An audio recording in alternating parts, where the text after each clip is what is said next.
Aris, 28 tahun, adalah pria yang sangat memuja presisi. Baginya, hidup adalah tentang garis lurus, sudut yang tepat, dan kebersihan yang mutlak. Sama seperti maket-maket arsitektur yang ia buat. Sore itu, ia mengendarai mobil sedan putihnya masuk ke gang sempit menuju rumah masa kecilnya.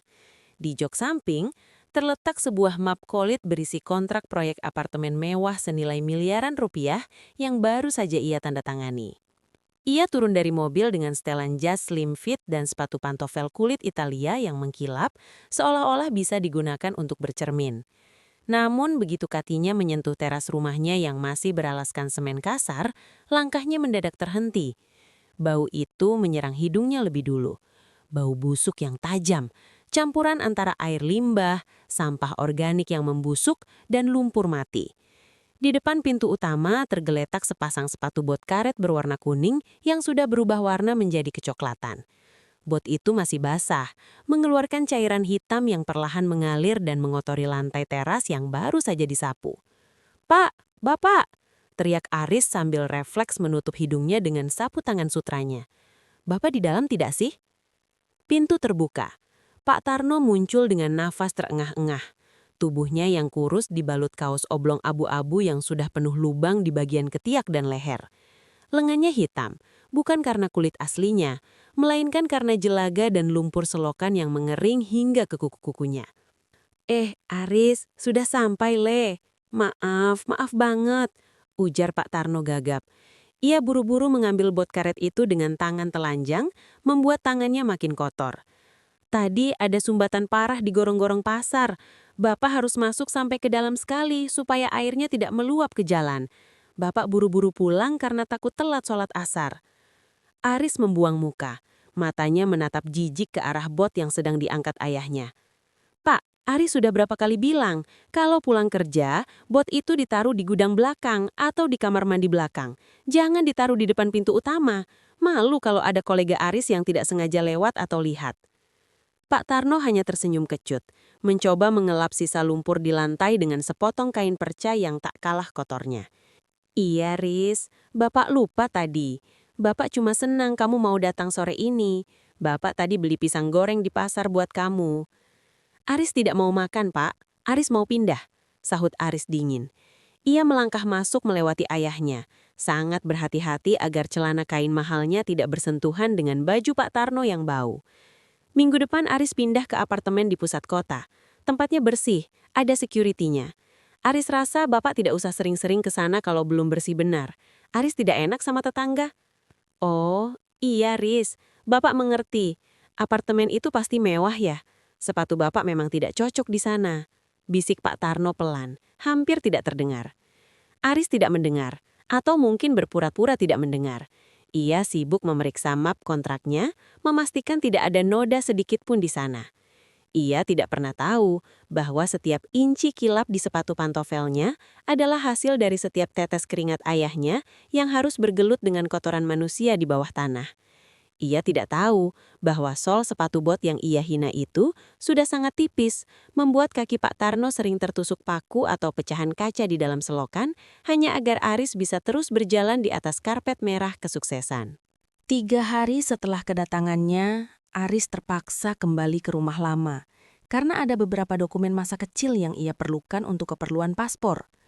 Namun sore itu bukan sore biasa. Aris datang tidak sendirian.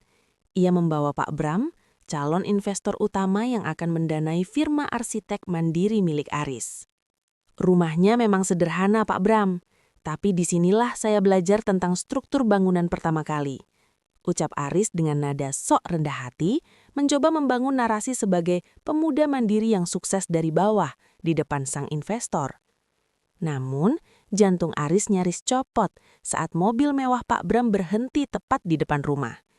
Di sana, Pak Tarno sedang duduk di teras, tengah menyikat sepatu bot karet kuningnya yang legendaris itu.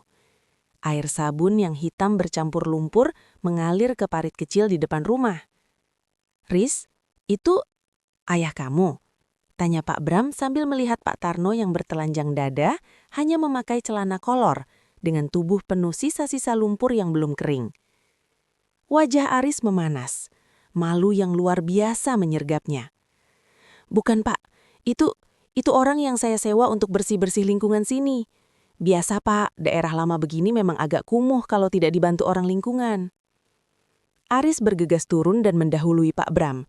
Ia mendekati ayahnya dengan langkah cepat. Suaranya ditekan, namun penuh amarah.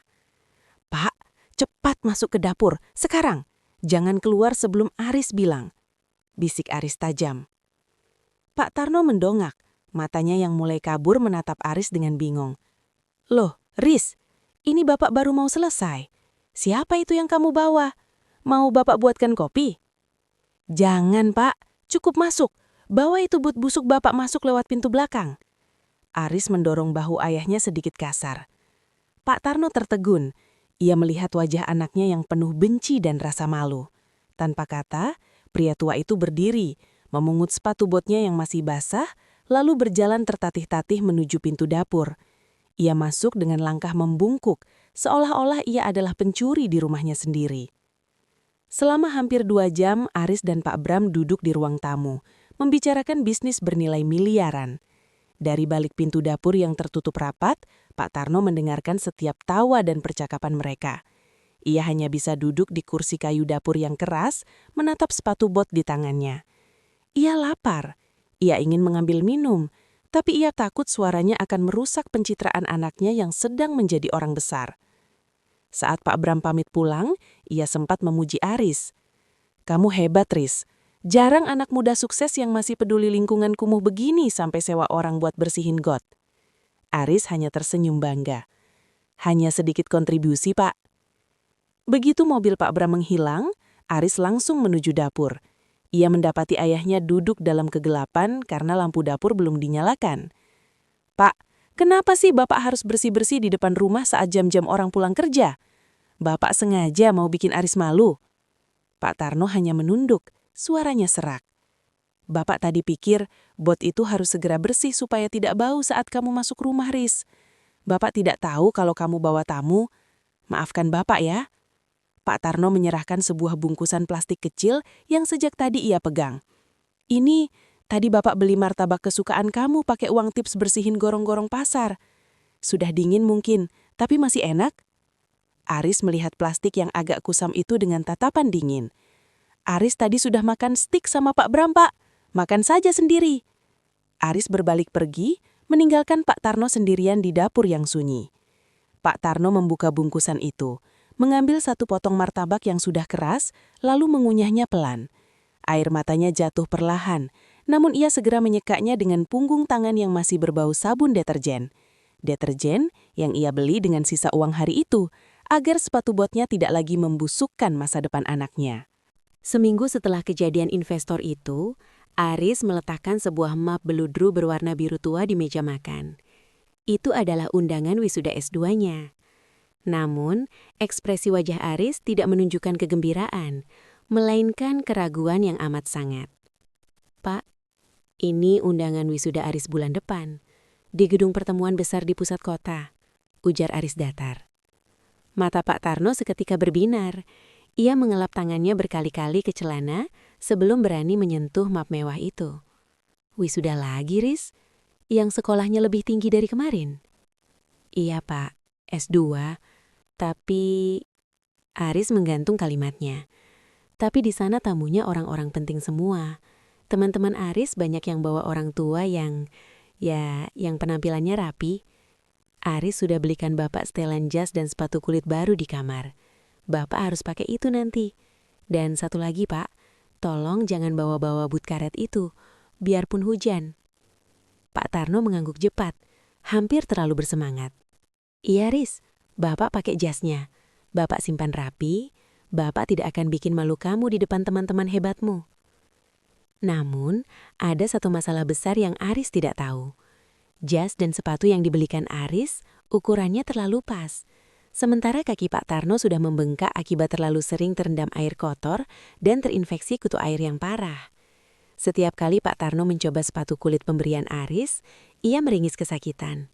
Kulit kakinya yang pecah-pecah bergesekan dengan material sepatu yang kaku. "Aduh," gumam Pak Tarno di tengah malam, sambil mengolesi kakinya dengan minyak kayu putih. Demi menambah uang saku Aris saat wisuda nanti, karena Pak Tarno ingin Aris bisa mentraktir teman-temannya tanpa harus bingung biaya, Pak Tarno mengambil kerja lembur. Ia tidak hanya membersihkan selokan di perumahan, tapi juga mengambil proyek borongan membersihkan tangki pembuangan di sebuah pabrik tekstil.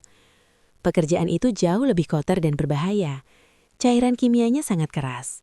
Sepatu boot karet kuningnya yang sudah tipis mulai retak di bagian samping. Air limbah yang gatal mulai merembes masuk ke dalam, merendam kakinya selama berjam-jam. Sikit lagi, Tarno. Sikit lagi buat dompet Aris. Bisiknya pada diri sendiri di tengah kegelapan gorong-gorong pabrik. Tiap malam, Pak Tarno pulang lebih larut dari biasanya. Ia masuk lewat pintu belakang agar tidak bertemu Aris. Ia langsung menuju lemari kaju kecilnya, memasukkan lembaran-lembaran uang 20 ribuan yang sudah lecek ke dalam sebuah kaleng bekas biskuit. Di satu malam, Aris terbangun karena mendengar suara rintihan di kamar ayahnya. Ia mengintip lewat celah pintu. Ia melihat ayahnya sedang duduk di lantai, mencoba memasukkan kakinya yang luka-luka dan dibalut kain perca ke dalam sepatu boot karet kuningnya. Aris mengerutkan kening. Bukannya merasa kasihan, pikirannya justru dipenuhi kekhawatiran lain. Bapak masih saja kerja kasar begitu. Kalau tangannya kasar dan luka-luka saat salaman dengan dekan nanti, apa kata orang? Kenapa sih Bapak tidak bisa duduk diam saja dan tampil bersih? Aris menutup pintunya kembali dengan kasar, tanpa berniat bertanya apakah ayahnya baik-baik saja. Baginya, luka di kaki ayahnya hanyalah noda lain yang harus disembunyikan di hari wisudanya nanti. Hari wisuda tiba. Langit Jakarta sejak subuh sudah mendung pekat, dan tak lama kemudian hujan deras mengguyur kota, menciptakan genangan air dan lumpur di mana-mana. Di dalam kamar, Aris sudah tampak gagah dengan toga dan jubah akademisnya. Ia berkali-kali merapikan kerah kemejanya di depan cermin. Ia kemudian keluar dan mendapati Pak Tarno sudah siap. Ayahnya memakai setelan jas hitam murah yang dibelikan Aris. Jas itu tampak kebesaran di tubuhnya yang kurus. Namun Pak Tarno tersenyum bangga sambil menyisir rambutnya yang sudah memutih. Namun mata Aris langsung tertuju ke bawah, ke arah kaki ayahnya. Pak Tarno tidak memakai sepatu kulit mahal yang dibelikan Aris. Ia justru memakai kembali sepatu bot karet kuning yang legendaris itu. "Pak, apa-apaan ini?" bentak Aris. Suaranya meninggi mengalahkan suara hujan di luar. "Aris sudah bilang, pakai sepatu kulitnya. Kenapa malah pakai bot karet busuk itu lagi?" Pak Tarno tersentak. Ia memegang pinggiran jasnya dengan gugup. "Riz, di luar banjir, Le. Jalanan ke pangkalan angkot penuh lumpur. Kalau Bapak pakai sepatu kulit itu sekarang, nanti sampai di gedung sepatunya kotor dan rusak. Ini sepatu mahal, Riz. Bapak sayang kalau rusak kena air selokan." "Justru kalau Bapak pakai bot itu, Aris yang malu." Aris menunjuk-nunjuk bot kuning ayahnya. "Bapak mau orang-orang di gedung pertemuan itu melihat Bapak seperti tukang sedot WC? Lepas, Pak. Pakai sepatu kulitnya, atau Bapak tidak usah ikut." Pak Tarno terdiam. Ia menatap sepatu kulit di dalam kotak yang masih bersih mengkilap. Ia tidak sanggup bilang bahwa kakinya yang bengkak dan penuh luka bernanah akibat lembur di limbah pabrik tempo hari tidak akan sanggup masuk ke dalam sepatu kulit yang sempit dan keras itu. Memaksakannya berarti membiarkan luka-lukanya pecah dan berdarah di dalam sana. "Riz, Bapak mohon, nanti sampai di parkiran gedung, Bapak ganti. Sekarang biarlah Bapak pakai ini dulu supaya kaki Bapak tidak basah." "Tidak ada ganti-ganti. Bapak pikir di sana ada tempat buat cuci kaki?" Aris menyambar kunci mobilnya dengan kasar. "Ya sudah, kalau Bapak keras kepala, Bapak berangkat sendiri naik angkot. Aris berangkat duluan. Jangan sampai Bapak terlambat, dan tolong, kalau sudah sampai, bot itu disembunyikan." Brak! Aris membanting pintu depan, meninggalkan ayahnya sendirian di ruang tamu yang remang-remang. Pak Parno menarik napas panjang, mencoba menahan sesak di dadanya. Ia melihat jam dinding. Ia tidak boleh terlambat melihat anaknya dipanggil ke atas panggung. Dengan susah payah, ia menggendong kantong plastik berisi sepatu kulit mahal itu. Lalu ia melangkah keluar rumah menembus hujan badai. Bot karet kuningnya mencipratkan air lumpur. Pak Tarno berjalan tertatih-tatih menuju jalan raya. Kakinya yang luka terasa perih luar biasa saat terkena air hujan yang kotor. Namun ia terus berjalan. Di dalam sakunya, ia meraba kaleng biskuit kecil yang ia bungkus plastik, isi seluruh tabungan lemburnya. "Sabar Tarno, sikit lagi. Aris harus jadi orang paling senang hari ini, bisiknya menyemangati diri sendiri di bawah guyuran hujan. Ia tidak tahu bahwa di gedung mewah nanti, Aris sudah berpesan kepada petugas keamanan agar orang tua dengan sepatu bot kuning dilarang masuk ke area utama jika tidak segera mengganti alas kakinya. Gedung pertemuan itu tampak begitu megah. Lampu-lampu kristal memantulkan cahaya pada lantai marmer yang begitu bersih hingga orang bisa melihat bayangannya sendiri. Harum parfum mahal memenuhi ruangan, berpadu dengan tawa renyah para wisudawan dan keluarga mereka yang tampil elegan. Aris berdiri di lobi, dikelilingi oleh teman-teman kantor dan beberapa dosennya.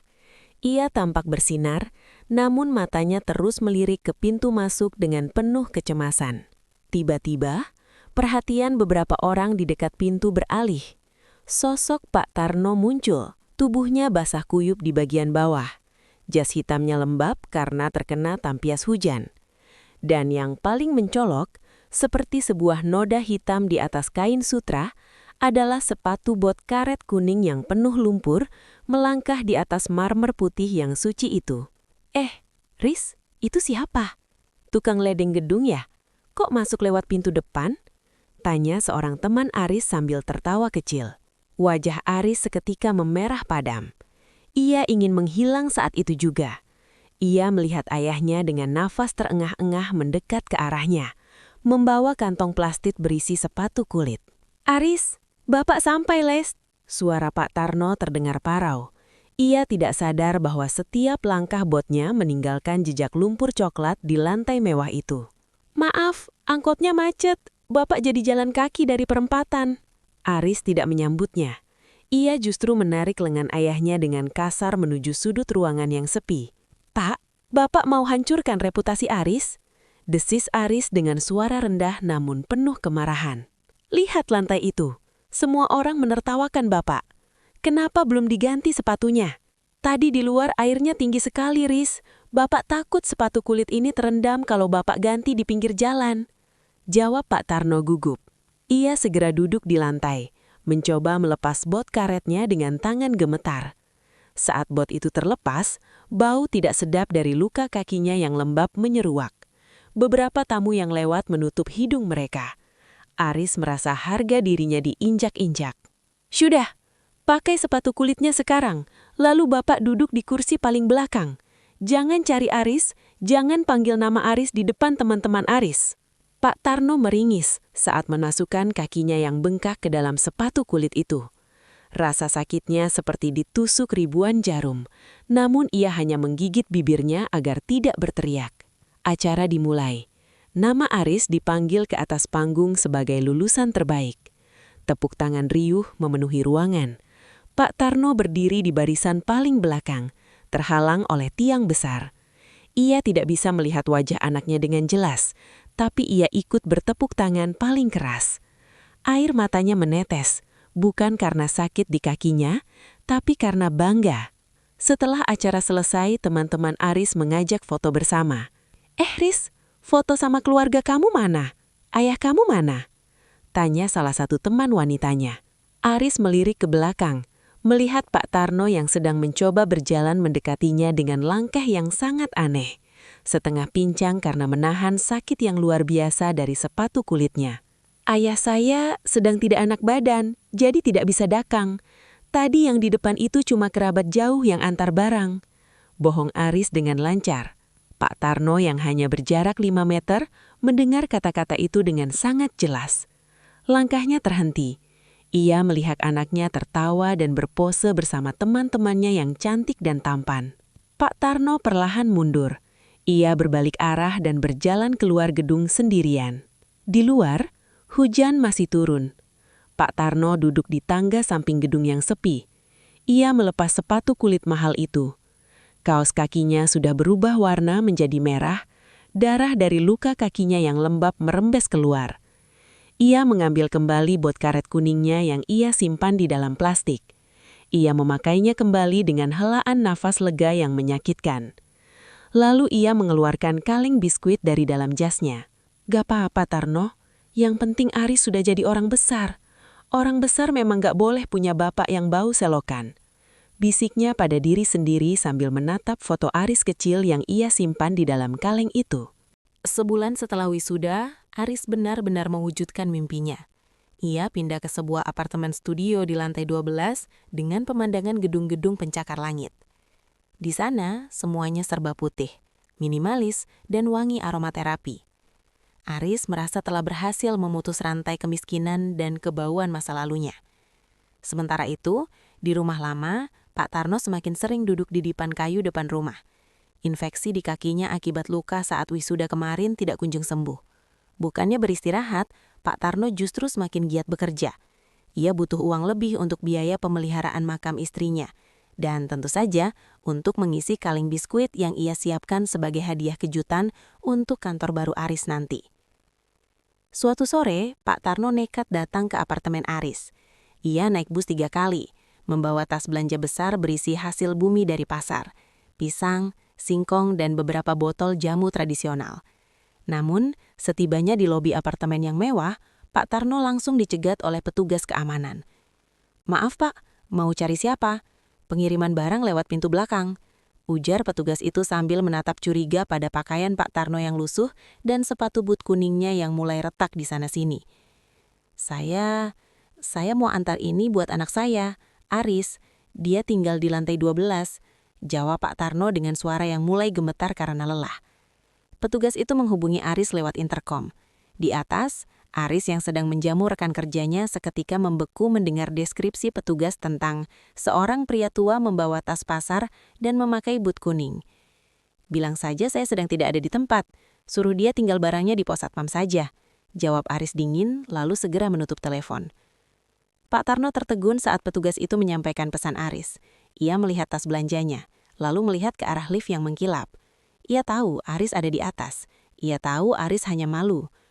"Oh iya, mungkin anak saya lagi rapat penting. Tolong dititipkan ya Pak. Bilang ini pisang kesukaannya," kata Pak Tarno sambil tersenyum tawar. Pak Tarno pulang dengan kaki yang semakin menyeret. Di perjalanan pulang, hujan turun lagi. Sepatu bootnya yang sudah retak membuat air hujan yang kotor masuk dan merendam lukanya kembali. Rasa perihnya menjalar hingga ke pinggang. Namun Pak Tarno hanya terus berjalan sambil memegangi dadanya yang mulai terasa sesak. Sesampainya di apartemen, Aris turun ke lobi setelah rekan-rekannya pulang. Ia melihat tas belanja ayahnya tergeletak di pojok pos satpam seperti sampah. Begitu ia membukanya, aroma singkong dan jamu itu memenuhi lobi yang harum. Aris merasa terganggu. "Bapak ini kenapa sih susah dibilangin? Kan sudah dibilang jangan sering-sering ke sini," gumam Aris. Ia membawa tas itu ke tempat sampah besar di basement. Ia membuang singkong dan pisang itu tanpa membukanya sama sekali. Ia tidak tahu bahwa di dasar tas belanja itu, di bawah tumpukan pisang, ada sebuah amplop berisi uang tunai hasil lembur Pak Tarno selama sebulan penuh, dengan tulisan tangan yang gemetar, "Buat bayar cicilan apartemen Aris bulan ini. Maaf kalau cuma sedikit." Uang itu ikut terbuang ke tempat sampah, terkubur bersama ego Aris yang setinggi langit.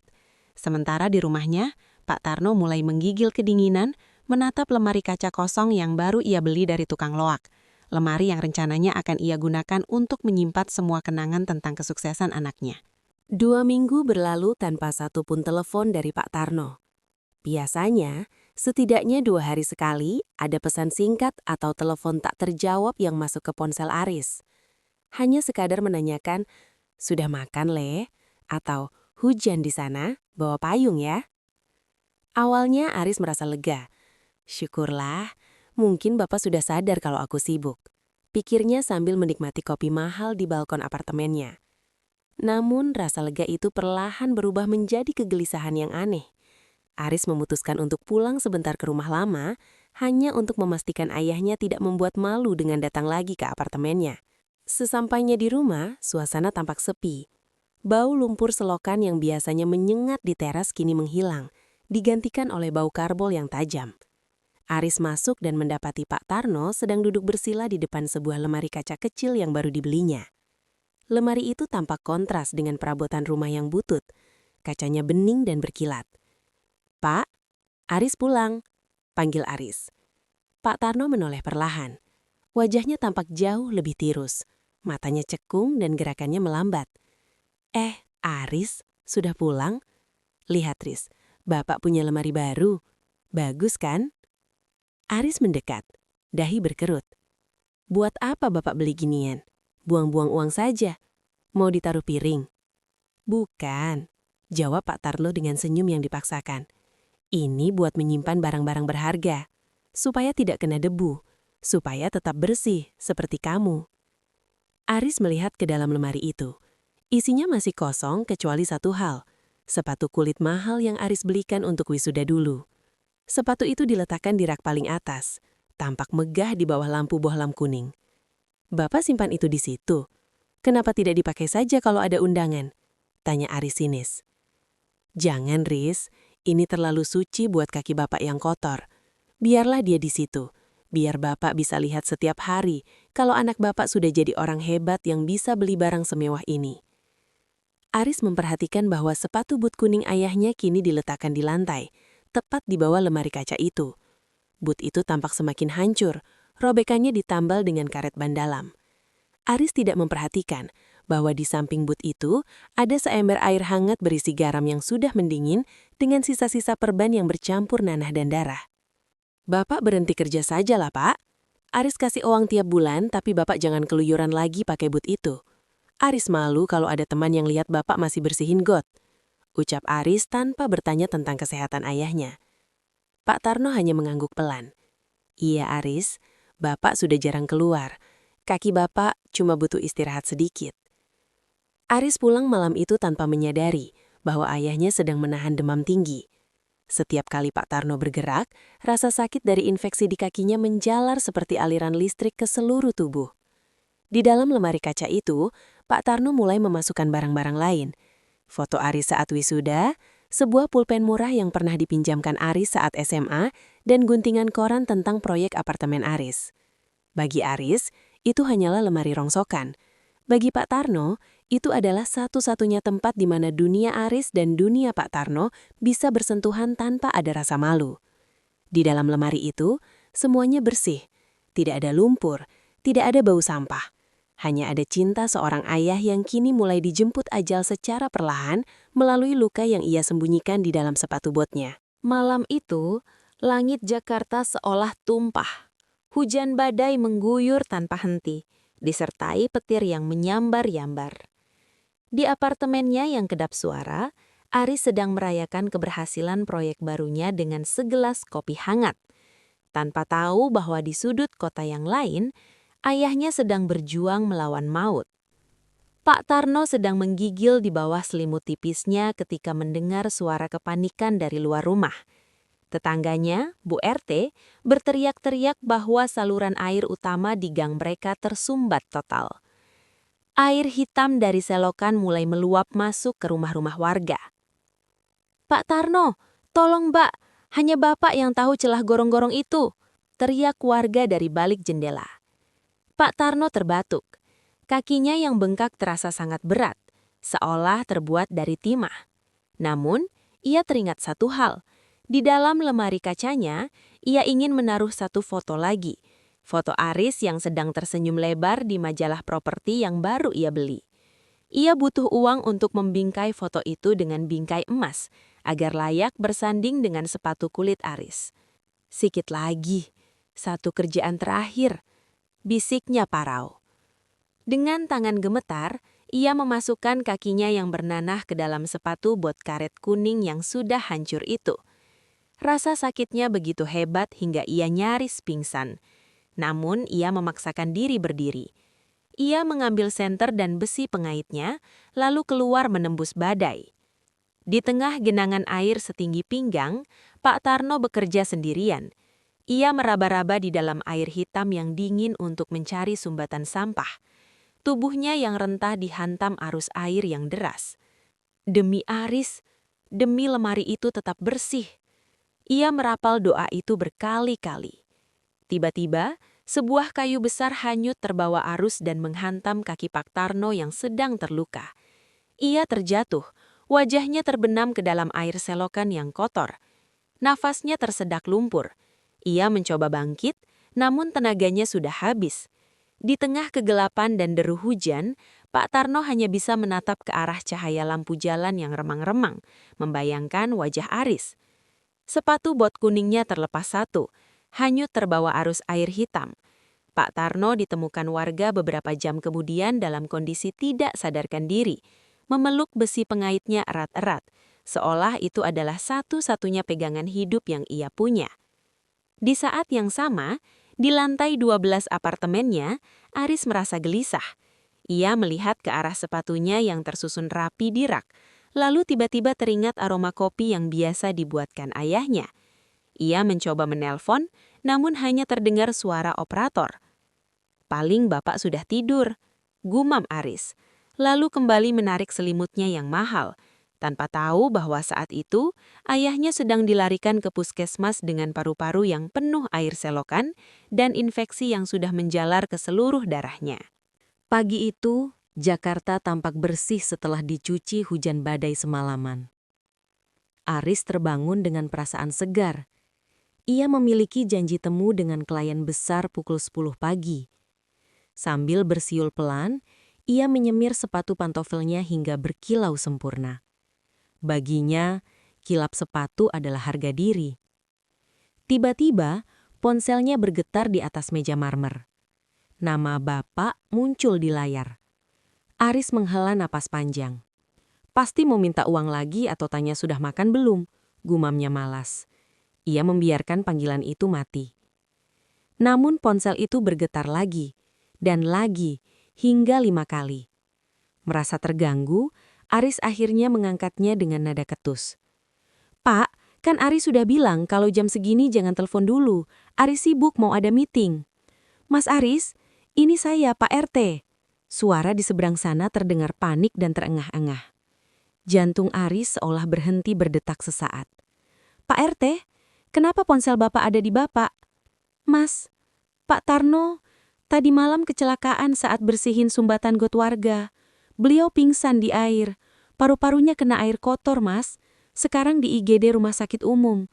Kondisinya kritis. Mas Aris cepat ke sini." Dunia seolah berputar. Map kontrak di tangan Aris jatuh ke lantai. Kilap sepatunya tiba-tiba terasa memuakkan di matanya sendiri. Tanpa mengganti baju, Aris berlari keluar apartemen, mengabaikan semua janji bisnisnya. Sepanjang perjalanan, Aris terus memukuli setir mobilnya. "Bodoh, bodoh," maki Aris pada dirinya sendiri. Ia teringat bagaimana ia menghina sepatu but itu. Ia teringat bagaimana ia membuang makanan pemberian ayahnya. Sesampainya di rumah sakit, Aris berlari menyusuri lorong yang bau karbolnya mengingatkannya pada bau rumah ayahnya beberapa hari lalu. Di depan ruang IGD, ia melihat Pak LT memegang sebuah plastik hitam besar yang basah. "Gimana Bapak, Pak?"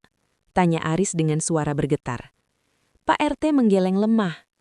"Dokter bilang infeksinya sudah menyebar ke seluruh tubuh, Mas. Ditambah paru-parunya kemasukan air kotor semalam. Ini barang-barang Pak Tarno yang diselamatkan warga tadi malam." Pak RT menyerahkan plastik itu. Aris membukanya dengan tangan gemetar. Di dalamnya ada dompet lecek, kaleng biskuit bumbunya, dan satu buah sepatu but karet kuning yang sudah sobek parah.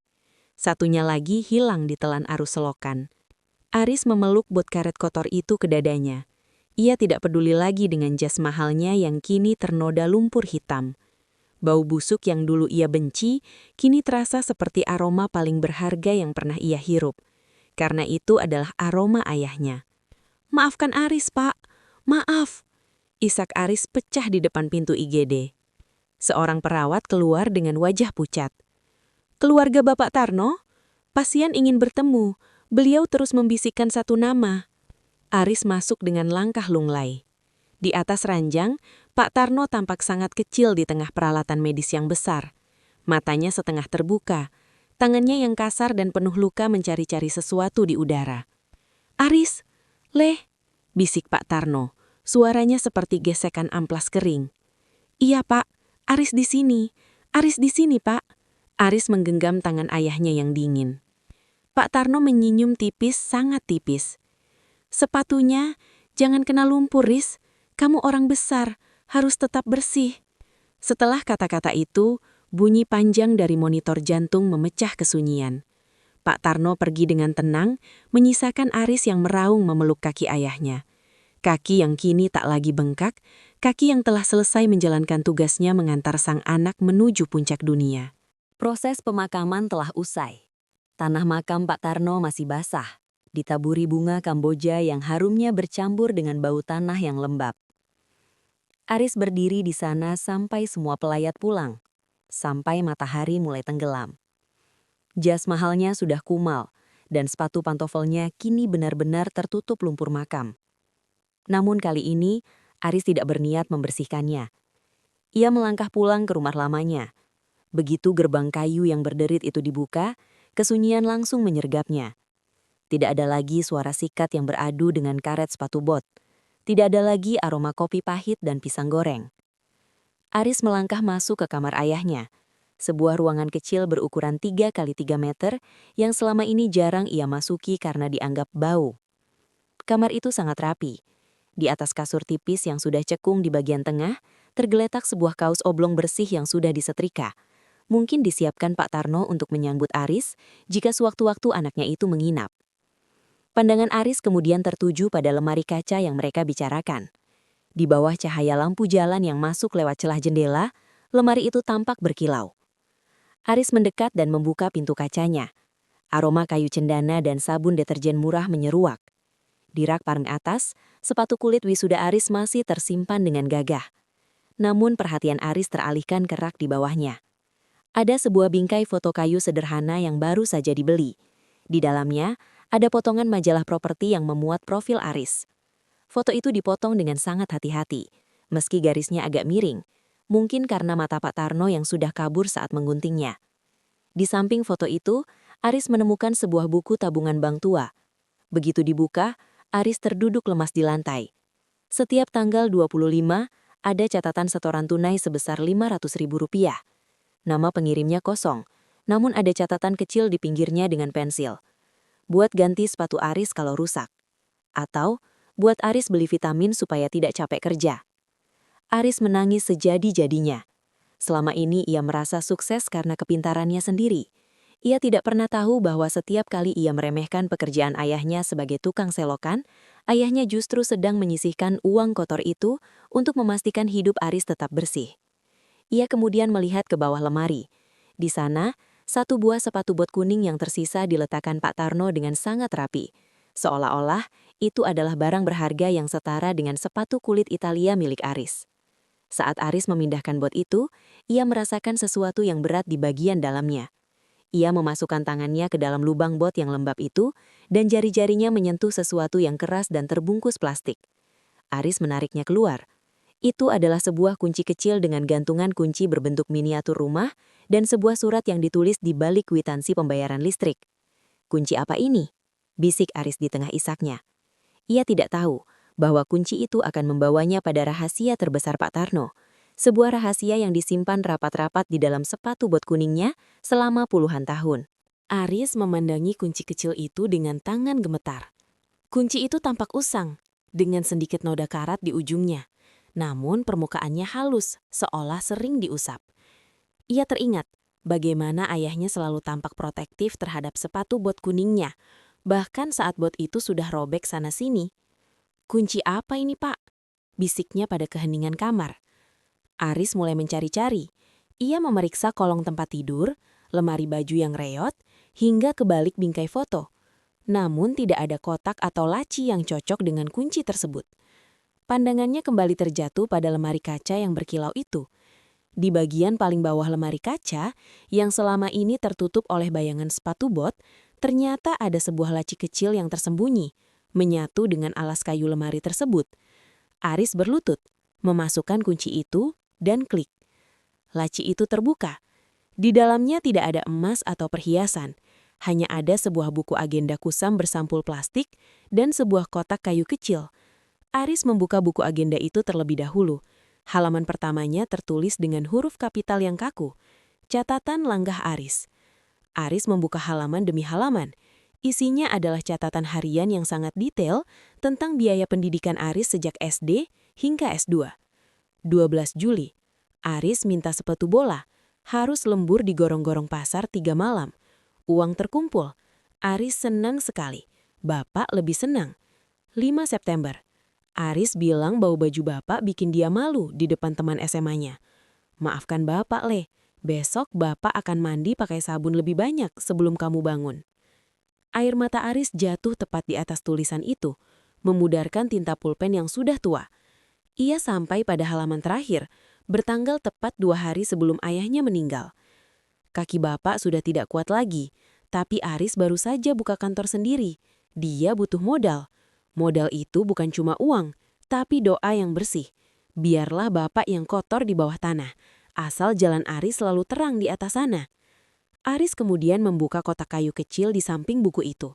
Di dalamnya ada gumpalan-gumpalan kertas kecil. Saat dibuka, ternyata itu adalah potongan sol karet sepatu bot yang lama. Di setiap potongan sol itu, Pak Tarno menuliskan tanggal-tanggal penting kesuksesan Aris. Pak Tarno ternyata menyimpan sejarah kesuksesan anaknya di dalam alas kakinya. Selama puluhan tahun, Pak Tarno berjalan di atas lumpur dan duri, secara harfiah menginjak rasa sakitnya sendiri untuk menyangga setiap langkah Aris menuju kesuksesan. Tiba-tiba, Aris merasakan sesuatu yang aneh pada sepatu bot kuning yang tersisa. Ia meraba sol bagian dalam bot itu. Ada sebuah rongga kecil di sana. Dengan menggunakan pisau kecil, Aris menyayat sol karet itu. Di dalam sol ganda yang rahasia itu, Aris menemukan sebuah sertifikat tanah atas nama Aris Baskoro. Tanah itu terletak tepat di samping rumah lama mereka. Di sana ada catatan kecil lagi. Untuk kantor Aris suatu saat nanti, Bapak cicil 20 tahun dari setiap lubang selokan yang Bapak bersihkan.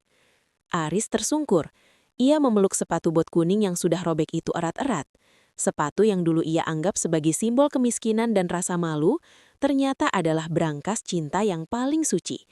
Ayahnya tidak hanya memberikan keringat, tapi juga menyembunyikan masa depan Aris di tempat yang paling tidak mungkin Aris sentuh, di dalam kotornya sepatu bot tukang selokan. Malam semakin larut. Namun Aris tidak bisa memejamkan mata.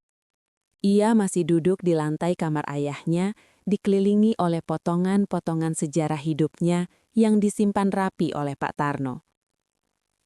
Di dalam kotak kayu kecil tadi, selain sol karet, Aris menemukan sebuah amplop putih yang sudah menguning. Di atas amplop itu tertulis, "Impian Bapak dan Aris." Aris membukanya dengan tangan bergetar. Isinya adalah selembar kertas buku tulis yang penuh dengan coretan tangan. Rupanya, itu adalah daftar yang dibuat Pak Tarno sejak Aris masih kecil. 1. Aris punya sepatu yang tidak ada lubangnya. Sudah. 2. Aris sekolah sampai ke Jakarta. Sudah. 3. Bapak ingin lihat Aris pakai baju toga yang ada topinya. Sudah. 4. Bapak ingin Aris punya kantor sendiri supaya tidak perlu berjemur matahari. Sudah. Aris terisak membaca poin demi poin yang sudah dicentang oleh ayahnya. Namun, ada satu poin di bagian paling bawah yang belum dicentang. Tulisannya terlihat lebih baru, mungkin ditulis beberapa bulan yang lalu. 5. Bapak ingin sekali saja, Aris mau memegang tangan Bapak di depan teman-temannya tanpa harus merasa malu. Bapak ingin bilang ke dunia kalau Aris adalah kebanggaan Bapak.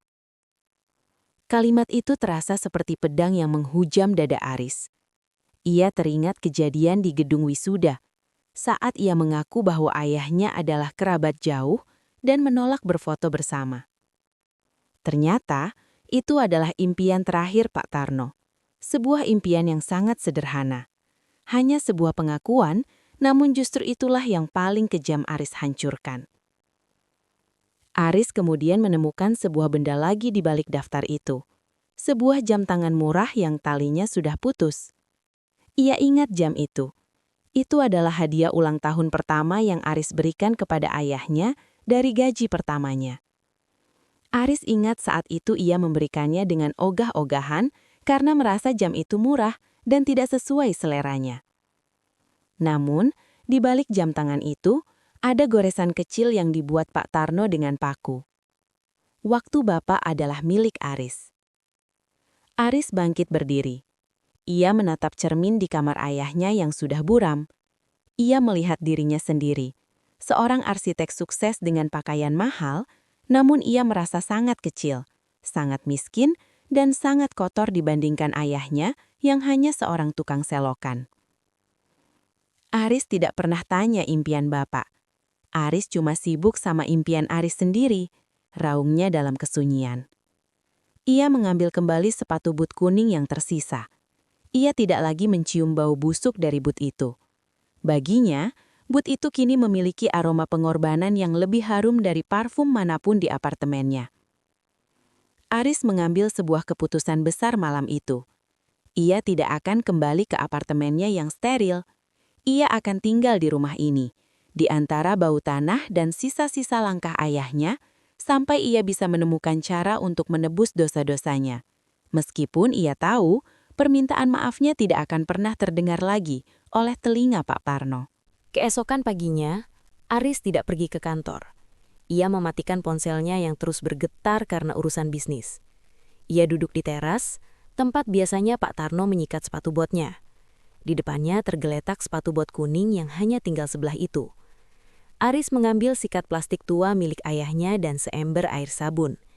Ia mulai menyikat bot itu. Kali ini, ia tidak menutup hidungnya. Ia justru ingin merasakan apa yang ayahnya rasakan setiap sore selama puluhan tahun.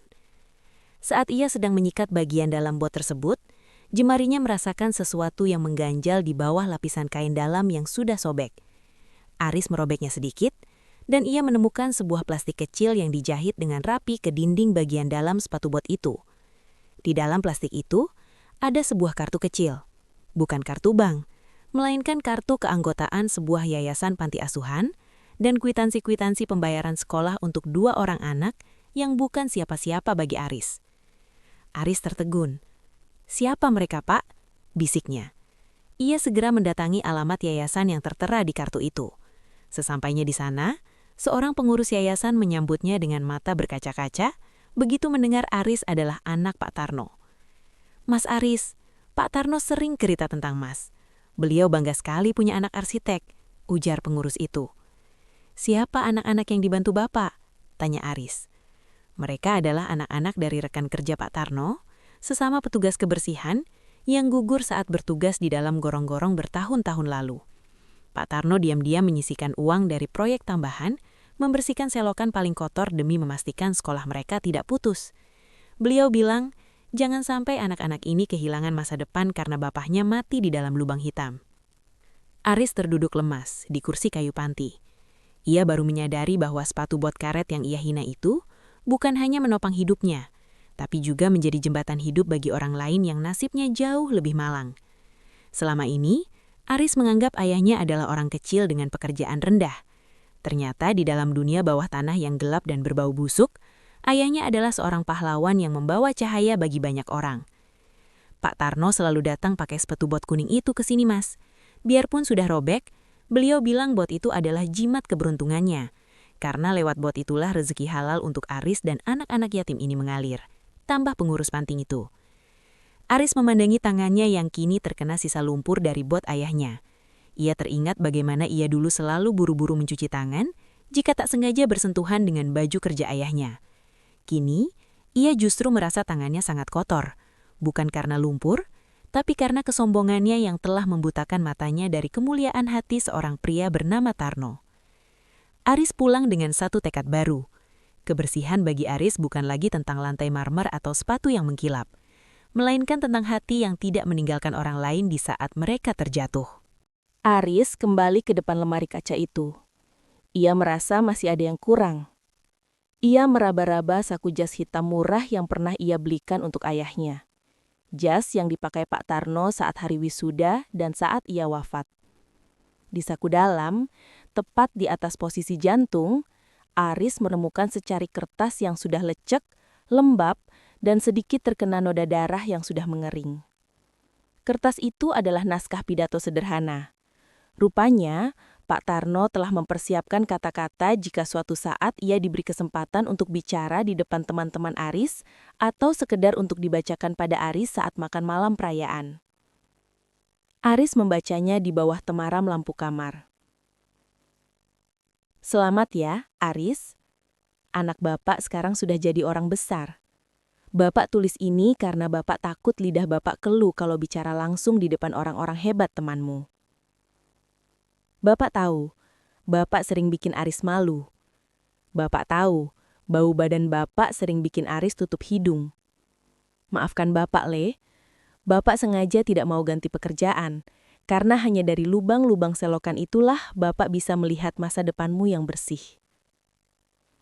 Dulu saat ibumu masih ada, kami berjanji akan mengantar kamu sampai ke puncak.